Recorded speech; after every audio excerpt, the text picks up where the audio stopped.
पूर्णिमा के कितने व्रत होते हैं? बोलते जाओ, जरा जल्दी जल्दी बोलो। पूर्णिमा के नारियों को, स्त्रियों को अखंड सौभाग्य के लिए, जो नारी वैधव्य नहीं होना चाहती है, उस नारी को पूर्णिमा के कितने व्रत करना चाहिए? जिस नारी के यहाँ संतान नहीं हो, औलाद नहीं हो, उसको पूर्णिमा के कितने व्रत करना चाहिए? जिस नारी का पुत्र, पति बहुत बीमारी से ग्रसित हो, लग रहा हो कि ये मेरा बेटा बहुत बड़ी बीमारी में घिरा हुआ है, तो नारी को कितने व्रत करना चाहिए? स्वयं भगवान कृष्ण ने माता यशोदा को द्वापर में भी बताया है कि पूर्णिमा के 32 व्रत होते हैं। कितने व्रत होते हैं? 32। हम भगवान कृष्ण यशोदा रानी को, माता यशोदा जी को भी बता रहे हैं 32 व्रत। अब आपको किसी ने बता दिया होगा कि 8 कर लो, 7 कर लो, 6 कर लो, 12 कर लो, इसलिए आपने बोला कि 12 कर लीजिए, 32 कर लीजिए। अरे यहां तो द्वापर की कथा भी कहती है। यशोदा जी ने एक बार भगवान कृष्ण को रोक कर कह दिया, ए कन्हैया रुको। कन्हैया बोले, बोलो मां क्या बात है? कन्हैया जरा रुकिए, इधर आओ जरा। भगवान कृष्ण आए। हाँ मां बोलिए। जगह का प्रसंग है ये, जिस समय पर राधा रानी कुरुक्षेत्र में नंद बाबा और यशोदा जी को लेकर कुरुक्षेत्र के कुंड में, ब्रह्म सरोवर में स्नान कराने के लिए लेकर जाती है, ग्रहण का समय पर। और जब भगवान कृष्ण उस कुरुक्षेत्र के उस सरोवर में स्नान करने आते हैं, तब यशोदा जी ने अपने लाला से प्रश्न किया है, पूछा है कि नारी वैधव्य होकर ना मरे, उसका पति कोई रोग से ग्रसित ना हो, उसका पुत्र किसी रोग में ना पड़े। कितना सुंदर संवाद लिखा है। अगर किसी माता का पुत्र मान लो किसी नशे में डूबा हुआ है, कोई नशा कर रहा है और गलत नशा है, आपको लग रहा है कि यह नशे में डूबा हुआ है, आपको लग रहा है कि यह गलत जगह पर डूब गया है, आपको लग रहा है कि मद्रापान में, मांसाहार में या अधिक अधिक गांजा आदि का जो भी नशे होते हैं, जितने भी नशे, उसमें डूब चुका है। और माँ उसको समझा रही है, तू नशे में मत डूब, तू इस काम को मत कर, तू ये गलत कर्म मत कर। माँ उसको समझा कर हार गई। तो मेरा माताओं से निवेदन है, आप उसको समझाना बंद कर दो, एक काम करना प्रारंभ कर दीजिए। हमें जो शिव महापुराण के माध्यम से शास्त्र कह रहा है कि आप 32 पूर्णिमा के व्रत प्रारंभ कर दो। उसमें करना क्या है आपको? केवल जिस दिन व्रत रहे, रात्रि के समय पर कोई भी मीठा, कुछ भी सामग्री आप चंद्र की रोशनी में, चंद्र को अर्घ देने के बाद, पूजन करने के बाद उसको रखो, और वही सामग्री जो नशा कर रहा है उसको पूर्णिमा के दूसरे दिन उसको खिलाओ। आप धीरे धीरे खिलाना चालू करेंगे, जिस नशे में वो डूबा हुआ उस नशे से वो छूटना प्रारंभ हो जाएगा। 2 पूर्णिमा व्रत करके तो देखो, तीसरे में तुम्हें जरूरत ही नहीं। धीरे धीरे आप रुक, वो छूटना प्रारंभ हो जाएगा। स्वयं भगवान कर रहे हैं। यशोदा मैया ने कन्हैया को रोक लिया कुरुक्षेत्र के उस मैदान में, और भगवान कृष्ण का दर्शन माता यशोदा जी करी। बहुत बहुत दिनों के बाद माँ को, आज माता यशोदा को लाला का दर्शन हुआ, बहुत समय के बाद, जाने के बाद बहुत समय। कृष्ण से माता यशोदा जी ने पूछा, कन्हैया लो, किसी नारी का पुत्र या पति रोग से ग्रसित हो,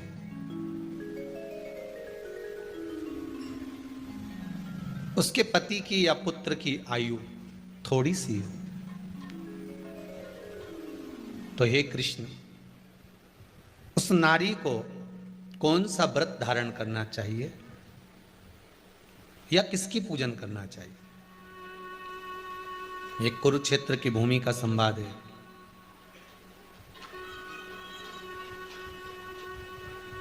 भगवान कह रहे हैं, मां, अगर नारी अपने पुत्र और अपने पति के लिए, उसकी उम्र की वृद्धि के लिए, रोग मुक्ति के लिए, विश्व के ताप को कम करने वाले चंद्रदेव की आराधना, पूर्णिमा के व्रत को धारण करती है, तो नारी उस व्रत के प्रभाव से अपने पुत्र और पति की बीमारी को, रोग को हर लेती है।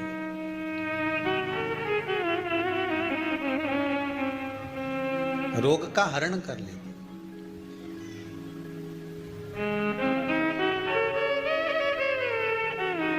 महाराज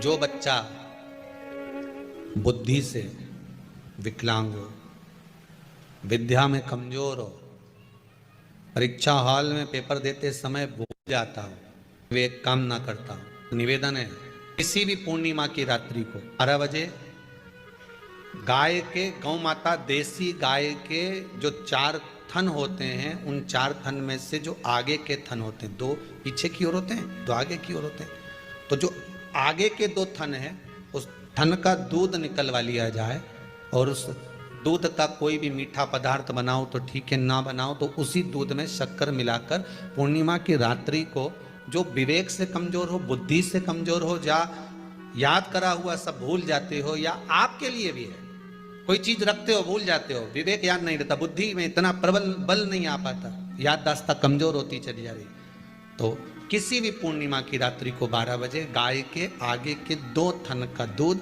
उसमें कोई पदार्थ शक्कर गुड़ कुछ भी मिलाकर भगवान के चंद्रदेव की साक्षी में उसको पिला दिया जाए। महाराज बार बार पिलाने की जरूरत ही नहीं पड़ेगी, एक ही बार में काम कर जाएगा और विवेक पूर्ण तरह से कार्य कर लेगा। इसी गाय के आगे के 2 थन का दूध बड़ा प्रबल होता है, पूर्णिमा की रात्रि को 12 बजे उसका प्रयोग किया जाए। दूध को निकाल लो शाम के समय, रात्रि के समय ग्वाले से कहकर जिसके यहाँ पर देसी गाय हो वहां निकलवा कर उसको रखा जाए, उसका पान करा जाए। रोग बीमारी में प्रबलता, तो मां यशोदा जी जग कल्याण के लिए पूछ रही है। जब देवता 33 कोटि देवता उस चंद्र के इंतजार में रहते हैं कि ये चंद्र प्रबल होगा तब जाकर ये चंद्र यहाँ पहुंचेगा, तब जाकर हम मंथन करेंगे, तब जाकर वो अमृत मिलेगा और उस अमृत को देवता धारण करेंगे तो वो आनंद पा जाएंगे। हम क्यों एक एक पूर्णिमा छोड़े? एक एक पूर्णिमा के महत्व को जानिए। कोई पूर्णिमा साधारण नहीं है, कोई प्रदोष साधारण नहीं है, कोई शिवरात्रि साधारण नहीं है। 12 महीने शिवरात्रि पड़ती है, 12 महीने में प्रदोष पड़ते हैं, उसका महत्व ही नहीं जान पाते। कौन से प्रदोष पर क्या करना है, कौन सी पूर्णिमा को क्या धारण करना है, कौन सी शिवरात्रि पर। कई लोगों को तो यहां तक नहीं मालूम था कि भाई श्रावण के महीने में भी शिवरात्रि आती है। वो तो बस लोगों के कि शिवरात्रि का पूजन हुआ, तो उसका स्मरण क्यों छोड़े हम? अगर ये वेद और शास्त्र ब्राह्मणों को दिए गए हैं, ये वेद और शास्त्र विद्वज्जन को दिए गए हैं, तो इसका स्मरण होना चाहिए कि हम निकाल कर जनमानस तक ये चीज पहुंचाएं कि हमें इस दिन ये पूजन करना है, उसका स्मरण होना चाहिए। भगवान कृष्ण से यशोदा जी ने पूछा तो भगवान कृष्ण ने कहा, मां पूर्णिमा का व्रत अगर नारी 32 पूर्णिमा धारण कर लेती है तो वो नारी बेधव्य होकर नहीं जाती। पर आप लोग व्रत जो करते हो ना, जो भी व्रत आप लोग उठाते हो, सोमवार का व्रत जैसे किसी माता जी ने उठा लिया और वो उठाने के बाद, हम तो शादी नहीं हुई थी ना जब भी सोमवार व्रत करते थे, अब शादी हो गई अभी भी हम सोमवार का व्रत कर रहे हैं, करे जा रहे हैं, और उसका कोई उद्यापन नहीं करा, कोई संकल्प नहीं लिया गया कि मैं 5 करूंगी कि 16 करूंगी कि 25 करूंगी कि 31 करूंगी कि 21 करूंगी। इसलिए पूर्णिमा व्रत का विधान में कहा गया कि 32 पूर्णिमा का पहला संकल्प होना चाहिए। उसके बाद आपकी 32 पूरी हो जाए, फिर आप दूसरे और व्रत कर लो, फिर 32 कर लो, फिर 32 कर लो, पर उसमें पूर्णता का भाव। अभी तक किसी के सोमवार और गुरुवार और शुक्रवार के व्रत ही पूर्ण नहीं हुआ, अभी तक चल रहा है, अभी तक चल रहा है। हम तो सोमवार का व्रत करते हैं, हम तो शनिवार करते हैं, अब शनिवार करते करते 4 साल हो गए, 6 साल हो गए, 5 साल हो गए। भगवान को तो थोड़ा बहुत कुछ खिला पिला के उनको एक बार तो विश्राम दे। भगवान भी मन में सोच रहे अब तो निपटेगी तभी छोड़ेगी। कोई भी व्रत आप करो, उस व्रत का एक संकल्प, एक नियम कि मैं इतने व्रत करूंगी, ये मेरा नियम। जैसे नवरात्रि के 9 दिन मैंने करे, व्रत धारण करे, 10वें दिन उसको छोड़ दिया।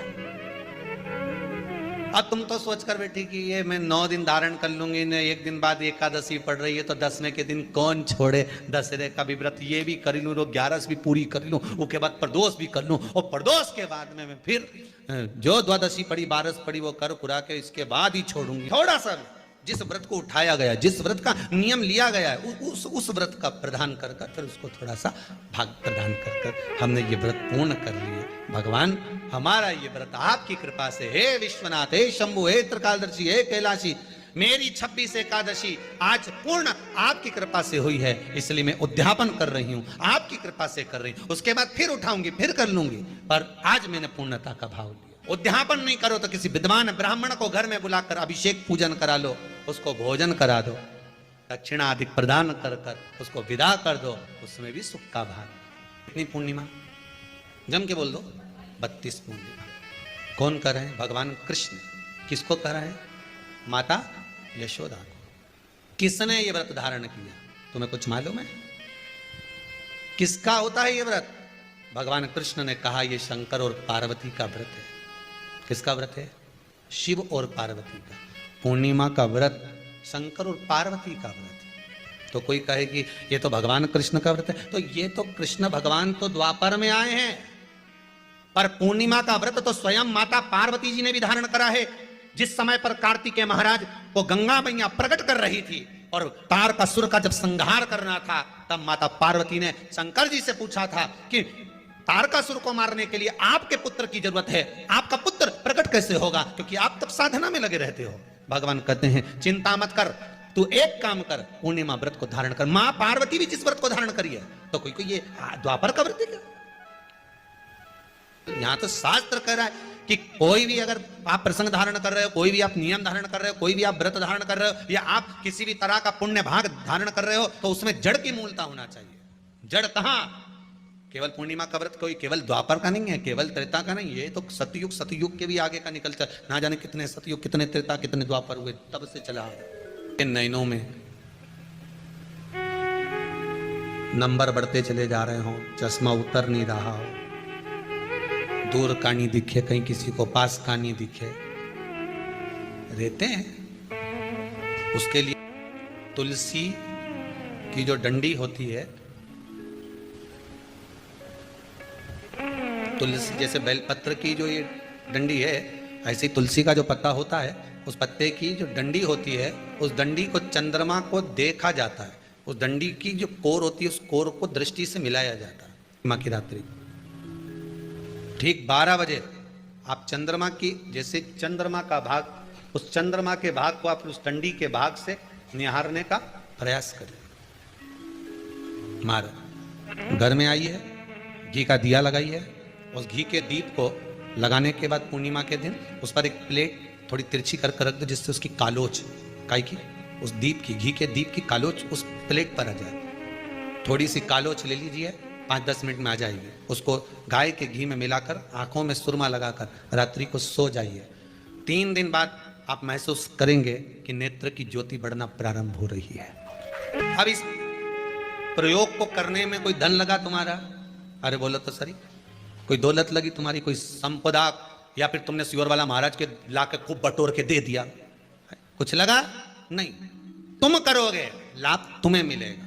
ये जितनी पूर्णिमा के व्रत हैं, जितने 12 महीने जो पूर्णिमा पड़ती है, पूनम पड़ती है, ये भले दुनिया के लोग कहते हैं कि ये भगवान राधा और कृष्ण से संबंध, हम और कृष्ण से संबंध रखते हैं, पर इनका यदि सही संबंध समझा जाए, इनके सही संबंध का यदि स्मरण करा जाए, इनके सही संबंधों का यदि वर्णन किया जाए, तो शिव और चंद्रमा के जो मिलन का केंद्र बिंदु है, वही पूर्णिमा है।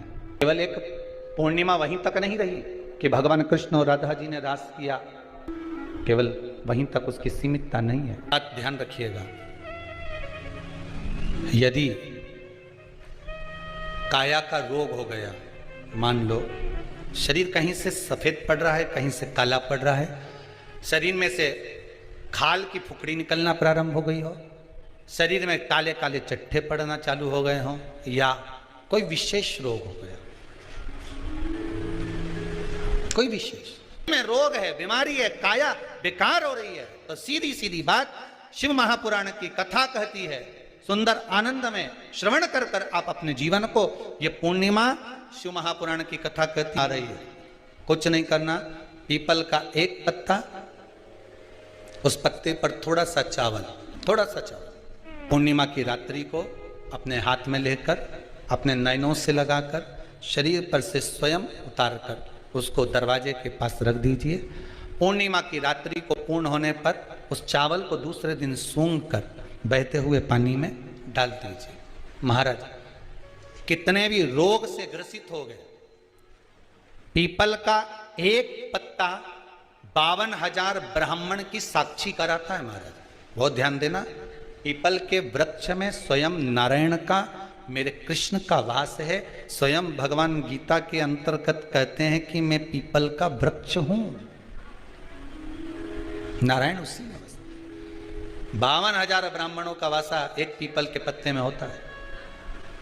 और आपको पहले भी कथा में कहा, गाय, ब्राह्मण, बहन, बेटी, ये सब काल का हरण करने वाले हो, काल को हरने वाले हो। रोग को मिटाइए, शिव का स्मरण करो। पूर्णिमा के दिन चावल का एक आखा दाना जानते हो, पूरा खंडित चावल नहीं।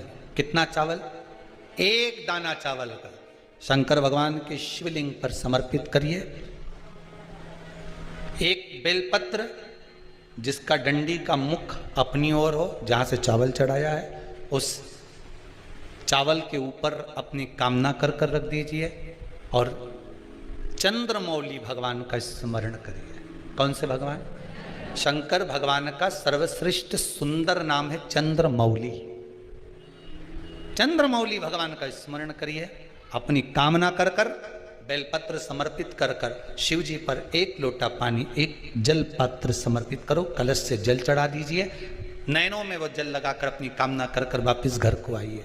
आएगी जो कामना करी है मेरा चंद्रमौली भोलेनाथ उसे पूर्ण कर ही देगा। शिव उपासना के लिए जितनी 12 महीने में पूर्णिमा पड़ती है, एक एक पूर्णिमा का व्याख्यान वर्णन करेंगे। आज तो कथा का महत्तम दिवस है, पहला दिवस है, तो हम उसको महत्व समझें कि पूर्णिमा का महत्व क्या है। हम उसका महत्व समझें कि शंकर और चंद्र का रिश्ता क्या है, संबंध क्या है। भगवान ने जितनी पूर्णिमा बनाई है, जितने नक्षत्र बनाए, जितनी घड़ी बनाई, जितना पल बनाया, जितना समय बनाया, ये शंकर भगवान ने जो बनाया ये गलत नहीं बनाया, श्रेष्ठता के लिए बनाया, जग के उद्धार के लिए, संसार के उद्धार के लिए बनाया। अब उसका प्रयोग आप करें ना करें ये आपके ऊपर है। आप उसका प्रयोग कर रहे हैं ना कर रहे हैं आपके ऊपर। हमने मूंग क्यों चढ़वाई 31 दाना, तो उसका वर्णन शास्त्र आनंद में कर रहा है साहब। हमने नंदी पर 31 मूंग क्यों चढ़ाया कि शंभो मेरे हृदय की बात को याद रखना भोलेनाथ, मेरे नंदीश्वर भगवान, मेरे चित्त में जो मन में चल रहा है इसको लक्ष्य तक पहुंचाना, और आप ही हो जो शंकर को मेरे दरवाजे तक लेकर आ सकते हो, इसलिए मूंग चढ़ाया। आप हो जो शिव को मेरे द्वार तक ला सकते। फलित कितना आनंदित होंगे। इसलिए शायद शिव महापुराण की कथा कहती है, शंकर का अनुमोदन करता है। शिव महापुराण वर्णन करती है, स्कंद पुराण में शंकर का पावन चरित्र कहता है। स्वयं भगवान शिव की लीला करती है कि एक बार रावण लंकाधिपति कुबेर को जीत कर आ रहा था, और रावण लंकाधिपति जब कुबेर को जीत कर आ रहा था, तभी बीच मार्ग में भगवान नंदीश्वर दिख गए। कैलाश पर नंदी नजर आ गए और नंदी को देखा तो हंस दिए। नंदी को देखकर हंस रहे कि बताओ, नंदी का मुख देखो, शरीर मनुष्य का है और मुख बेल का लगा हुआ है। अरे प्रगटे थे, सुंदर बालक थे, बड़े सुंदर, इतने सुंदर थे, इतने सुंदर थे। शिव महापुराण की कथा कहती है जैसे मेरे भोलेनाथ सुंदर थे। गणेश जी की प्रियता है दुर्वा। क्या प्रियता है? दुर्वा। कितनी दुर्वा गणेश जी को समर्पित करी जाती है? मात्र 5। कितनी? आज के जमाने में लोग गट्ठा बनाकर चढ़ा दें, वो अपनी जगह पर है। 5 दुर्वा पंचम इंद्रियों को वश में करने के लिए, और भगवान के 5 जो स्वरूप हैं उनको अपने भीतर उतारने के लिए 5। और दुर्वा में भी 3 गांठ। जब दुर्वा समर्पित करी जाती है तो उसमें नीचे दुर्वा की डंडी पर गांठ रहती है, 3 छोटी छोटी गांठें होना चाहिए। कितनी गांठ? जो भगवान को समर्पित करी जाती है। जिसके घर में संपदा की कमी पड़ती हो, बीमारियां ज्यादा फैल रही हो, बहुत कष्ट हो महाराज, बहुत ज्यादा दुखी हो महाराज, कोई काम नहीं बन रहा, बहुत तकलीफ में हो, तो शमी पत्र, शमी की पत्ती, जहां गणेश जी का स्थान है वहां पर 5 शमी पत्र 5 समर्पित करें, और शंकर जी के ऊपर 3 शमी पत्र समर्पित करें। बहुत ध्यान देना, 5 शमी पत्र जहां गणेश जी का स्थान है शिवलिंग में वहां समर्पित करें, 3 शमी पत्र शिवलिंग के ऊपर समर्पित करें। 1 शमी पत्र शंकर जी की चौखट पर लेफ्ट भाग में, जाते समय आपका उल्टा हाथ, जब मंदिर से निकलो तो उल्टे हाथ पर लेफ्ट भाग में शंकर जी की चौखट पर समर्पित करें 1 शमी पत्र। और महाराज घी का दिया जहां लेफ्ट भाग में आपने शमी पत्र रखा है, मंदिर में ना दिया लगाकर बाहर की ओर जहां शमी पत्र रखा है उसके ठीक साइड में एक घी का दिया लगा दीजिए।